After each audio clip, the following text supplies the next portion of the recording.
I still remember when Studio Trigger first formed, with ex-members of Gainax, a highly regarded anime studio. Kill La Kill was their first big anime series, and for the most part, it was a great premiere show that maintained the style and themes expected from the artists. But how could they follow up from that? Even Gainax didn't have many notable hits outside Neon Genesis Evangelion and Gurren Lagann. For Trigger, Kiznaiver would be that next big show, notably written by Mari Okada, an increasingly popular anime scriptwriter for her themes of romance and complex emotions. Anohana, the film Makia, and many others owe their success to her vision. Kiznaiver represents a lot of the story themes and visual style that the two are known for, but it's not a great fit for either of them. The story is set in a Japanese town secretly labeled as an experimental city. It was designed to help foster experimentation of the Kizna system, something that seems to be known by most of the adults in town. Many of them are directly involved in it, but is kept secret from the rest of the world. It hypothesizes that if people were able to feel each other's raw feelings, including the pain caused by each other, then it would lead to world peace. In addition, if one person's pain could be evenly distributed to others and away from the source, it would make lives more bearable, to share life's burdens. At the beginning of the show, we see 6, soon becoming 7 in total, high school students get abducted and undergo an operation against their will to be used for this experiment, marked by a scar on their wrist.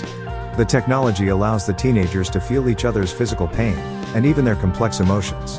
Between returning to school and undergoing a handful of tests by the staff running the thing, they have to survive the summer dealing with each other, until it eventually wears off on its own. As a comparison, Kiznaiver feels like a mixture of FLCL, Evangelion, and Kokoro Connect. Unfortunately, the writing in particular isn't as good as any of those other series. In fact, the premise is nearly identical to Kokoro, which predates it by 4 years, and like the big flaw of that series, the explanation and motivation to how the magic of this emotion system came to be is disappointing. But in Kiznaiver, there's a bigger issue of subtlety. The general theme of teenagers bonding, either as friends or lovers, and bearing their emotions on the floor, is a very common one in anime, and the tendency in anime to go bold instead of being delicate is one of its strengths, as far as the otaku fanbase is concerned. Trigger in particular is loud and colorful with character emotions, but here, characterization and dialogue is so broad and wild that the show becomes ridiculous and nonsensical. Take the 7 teenagers. The main guy is a white-haired kid defined by having a lack of emotions, not reacting to pain or despair of any manner. Another dude has bright red, spiky hair, a confident personality that makes him seem as though he came straight out of an action anime, a contrast to the people and world around him.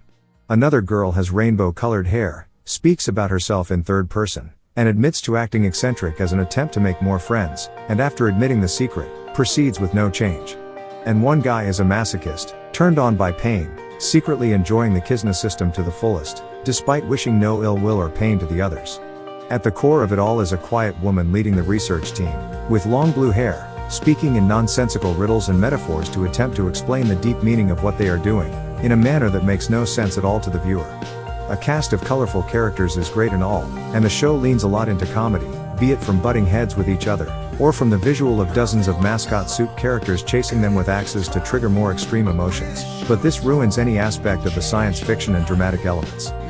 Aniplex USA's American release included an English dub, a nice addition to go along with a slightly more reasonable Blu-ray price, still about double what any other company would sell the season for. But it further highlights how poor character traits and writing affects the show. The dub is one of the worst I can remember from a recent production.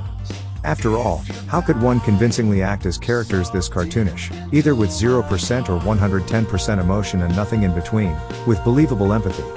How could one deliver profound dialogue about how world peace and human relationships if the actor themselves, let alone anyone else, couldn't understand what they were talking about? The Japanese dub is certainly the way to go here, but even then, the story simply isn't as deep or meaningful as it thinks it is. The big thing that remains intact with Kiznaiver is the romantic drama. Artificially drawn out as it may be, the teenagers still reveal secrets, and a couple romantic triangles form. Again, nothing is secret or internal, so characters reveal they are in love with each other quickly, and learn quickly if the other side doesn't have the same emotions. Despite every effort to the contrary, I wanted to see if these kids would turn out alright. I hate and love these stupid teens. It is anime after all, so it does that part right, even if the side effect is that the rest of the story falls apart. And admittedly, the show is funny, helping elevate things. Finally, the production values help a lot with Kiznaiver. Bright colors pop, and character designs are bold and distinctive. It's the type of wild style you'd expect from the makers of Kill La Kill, grounded just slightly to bring it to a modern Japanese setting. Character animation is energetic and expressive, far more than your typical anime series. The soundtrack is pretty good too, but only the background music. The opening and ending themes, set against a generic psychedelic animated pattern, seem like an afterthought. This adds to make the series enjoyable to watch, writing be darned. At the end of the final episode, in the dub at least, there's a line uttered that goes something like this: when one of the friends looks at a photo booth print of the gang together, your eyes are all bigger, and you're all whiter than in real life. But the bonds are real. This seems like a backhanded message to the anime-obsessed otaku audience that make up most of Kiznaiver's viewers, to remind them that while anime is exaggerated to the point of being distracting, the emotional themes they convey come from a real place and can be part of your real life. That's a flat-out lie, and can be misconstrued easily. Don't start acting eccentric and yelling out your feelings in public. But as long as you don't take the show as seriously as it does, Kiznaiver is still fun in its flamboyancy, and the art design makes it worthwhile. Thank you for watching our video. If you enjoyed this content, please don't forget to give us a like and consider subscribing to our channel. Your support helps us create more videos like this in the future, and we really appreciate it. Thanks again for watching, and we hope to see you in our next video.